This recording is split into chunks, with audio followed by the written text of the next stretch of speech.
ቤተሰብ ሁላችሁም በያላችሁበት ሰላማችሁ ይብዛ እያልኩኝ እባካችሁ ተደላደለ ቦታ ላይ ሆናችሁ ተመቻቸ ቦታ ላይ ሆናችሁ ያልሆነ ታሪክ ያልሆነ ነገር እየፈጠራችሁ ሚዲያ ላይ የምትፖስቱ ልጆች እባካችሁ ስነ ስርዓት ያዙ። እኛ አንዳንድ ልጆች በመዳን ቤት ሆነው ችግር ሲገጥማቸው እንዳይረዱ ያደረጋችሁ ነው ያላችሁት። ምክንያቱም ያልሆነ ታሪክ አንጥታችሁ ዝጋ ታወራላችሁ። መጨረሻ ላይ ውሸት ሲሆን ሌላኛይቱ ደግሞ እንደዚሁ ችግር ደርሶባት ሚዲያ ላይ ስትወጣ ያቺ ውሸታም እንደዚህ ካሁን ቀደም እንደዚህ ውሸት ተወርቶ ነበር ይቺም ውሸቷን ነው ምናምን እየተባለ ሰው እንዳይረዳ እያደረጋችሁ ነው። ባካችሁ አሁን ሰሞኑን እየሰማነው ያለነው ታሪክ የሆነች እህታችን እኔ እናቴ የሞተችው በትንሽነቴ ነው። በህፃንነቴ እናቴ ሞተችብኝ። ከዛ አባቴ ሌላ ሚስት አገባ። ሌላ ሚስት አግብቶ ያቺ ደግሞ የእንጀራ እናቴ ልጅ እኛ ቤት መጣ።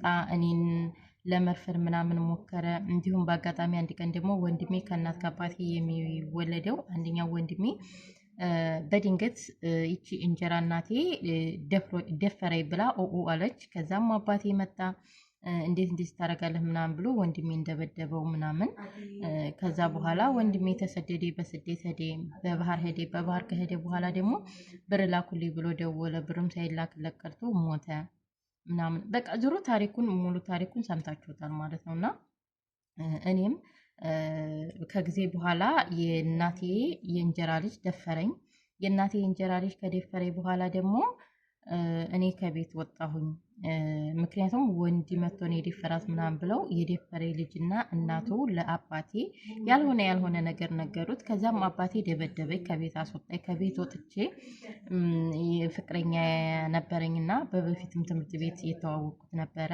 እዛ ፍቅረኛ ጋር እየኖርኩ እያለ ሌላ ችግር ተፈጠረ። እዛ ላይ ደግሞ ፍቅረኛዬ ያንን የደፈረኝን እደበድባለሁ ብሎ ሲሄድ ፍቅረኛዬን ደግሞ ገደለብኝ። ከዛም እኔ ሙሉ ቤተሰቡን መርዝ ሰጥቼ ገደልኳቸው። ከገደልኳቸው በኋላ ደግሞ ያው አልገደልኳቸውም፣ መርዝ ሰጥቻቸው። ከዛም እኔማ ብሬ በላሁ። ከዛ ሆስፒታል ገባሁ። ሆስፒታል ገብቼ የሆነች ሴትዮ መታ ይሄ እኮ ወላጅ አባትሽ አይደለም ማለችኝ እና እኔም በህይወት በተረፈና ይቅርታ ባልኩት ምናምን ብዬ ያለው ምናምን በቃ ዙሮ ምን አለፋችሁ የህዝቡን አእምሮ በጣም ነው ቴንሽን ያደረገችው እች ልጅ ማለት ነው። እንግዲህ እውነት ይሁን ውሸት ይሁን ፈጣሪ ይወቅ። የእውነቴን ነው የምላችሁ። አሁን ላይ ሶሻል ሚዲያ ላይ እሷ ብቻ ናት የምትወራው። የእውነት ከሆነ እኔም ከልብ ያዝኛለሁ።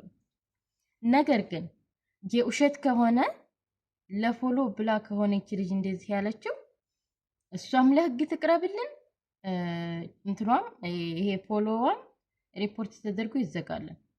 ምክንያቱም አንዳንድ ልጆች እንደዚህ ከባድ ችግር ሲገጥማቸው ሲፖስቱ እነዛ ልጆች እንዳይረዱ እየተደረገ ነው። አሁን ብዙ ልጆች በውስጥ መተው ውሸቷን ነው እኛ በጎረቤት እናቃታለን ፎሎ ለመሰብሰብ ነው ምናምን፣ ግማሹ ደግሞ እውነት ነው። እኔ እንደኔ ውሸት ይሄን ያህል እንደዚህ ተተንትኖ አይወራም። ውሸት ይሄን ያህል ተተንትኖ አይወራም። እኔ እውነት ነው ብዬ በራሴ ደምድሜ ያለሁኝ።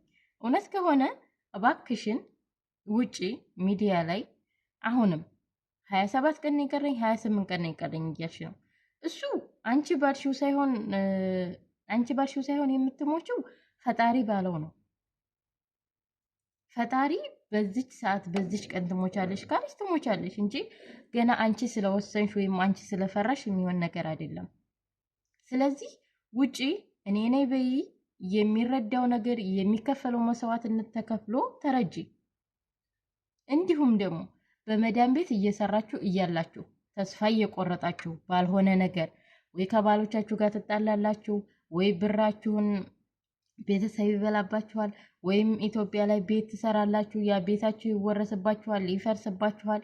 በዛ ሰዓት ራሳችሁን ቴንሽን ውስጥ እየከተታችሁ ራሳችሁን ችግር ውስጥ እየከተታችሁ ራሳችሁን የምታጠፉ እህቶቼ እባካችሁ ጥንቃቄ አድርጉ። እባካችሁ ጥንቃቄ አድርጉ። በቃ ያ ነገር እኮ ላንቺ ስላላለው ነው የሄደው።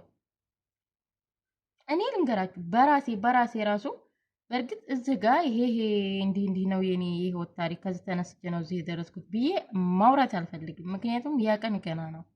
አንድ ቀን አወራው ይሆናል። ነገር ግን ይሄ በቤት ፈረሳ ብትሉት በመጀመሪያ ላይ መዳን ቤት እንዴት ነው አሁን እንዴት ነው? በጣም ብዙ ቻሌንጅ አለው አውቃለሁ እኔ። አረብ ሀገር ሰርታችሁ ኢትዮጵያ ስትሄዱ የፈለጋችሁት ነገር ካልሆነላችሁ ራሱ ምን ያህል እንደምንጨናነቅ እኔ ራሴን ለማጥፋት ብዙ ጊዜ ሞክሬ ያውቃለሁ። ብዙ ጊዜ አስቤ ያውቃለሁ። ነገር ግን እንደዛ ስታስቡ ደግሞ የሆነ ሰው በቅንጭላታችሁ ይመጣል።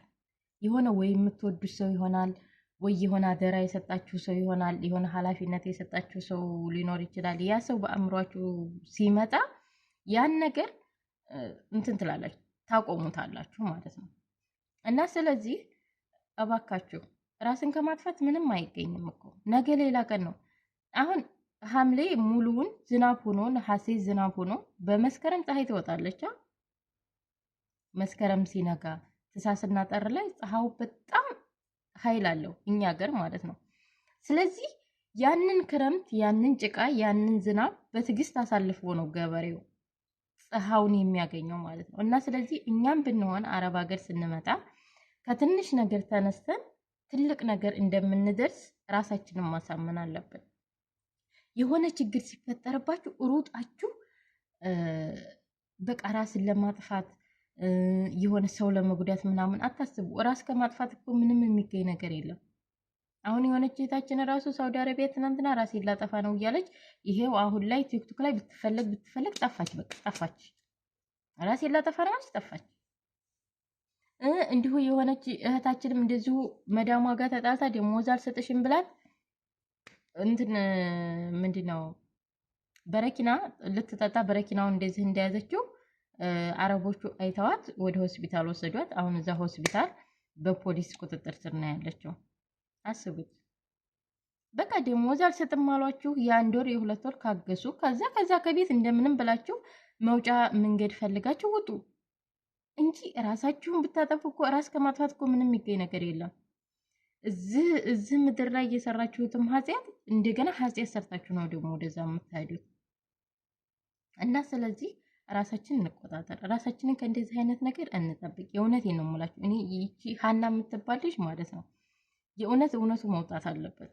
ሚዲያ ላይ አሁን ብዙ ሰው ውሸቷን ነው እያለ ነው፣ ብዙ ሰው እውነት ነው እያለ ነው። ስለዚህ ወይ እውነቱን ትናገር፣ ውሸትም ከሆነ ውሸት ነው ይቅርታ ትበል ህዝቧን። የእውነቴን ነው የምላችሁ። በጣም ነው ሰው በቃ እኔ እንጃ በጣም እያለቀሰ ነው ህዝቡ ማለት ነው። አሁን ላይ ቲክቶክ ላይ አይታችሁ ከሆነ አጀንዳ ሙሉ እሷ ናት። ምክንያቱም ራሴን ላጠፋ ነው ልሞት ነው እያለች ስለሆነ ማለት ነው። ይሄ ነገር ደግሞ እውነትም ሊሆን ይችላል፣ ውሸትም ሊሆን ይችላል። ስለዚህ ይሄን ነገር ማወቅ የምንችለው ራሷ ወጥታ ራሷ ስትናገር ነው። እና በዚህ አጋጣሚ ሁላችሁም ቢሆን የሆነ ችግር የእውነት ችግር ታልደረሰባችሁ ወጥታችሁ ሚዲያ ላይ አትናገሩ። ምክንያቱም ችግር ሲደርስባቸው እንዳይረዱ እያደረጋችሁ ነው ያላችሁት። እናንተ በውሸት ህዝቡን እንደዚህ እየደለላችሁት ከሆነ የእውነት ነገር ሲመጣ ህዝቡ አያምንም። እና ስለዚህ ዛሬ ቪዲዮ ይሄን ይመስል ነበረ። የእውነት ይቺ ልጅ እውነቱን ትናገር የሚል በኮሜንት አስቀምጡልኝ። እኔ ግን እውነቱን ትናገር ብያለሁ። ወዳችኋለሁ፣ አከብራችኋለሁ። በሌላ ቪዲዮ እስከምንገናኝ ባይ ባይ።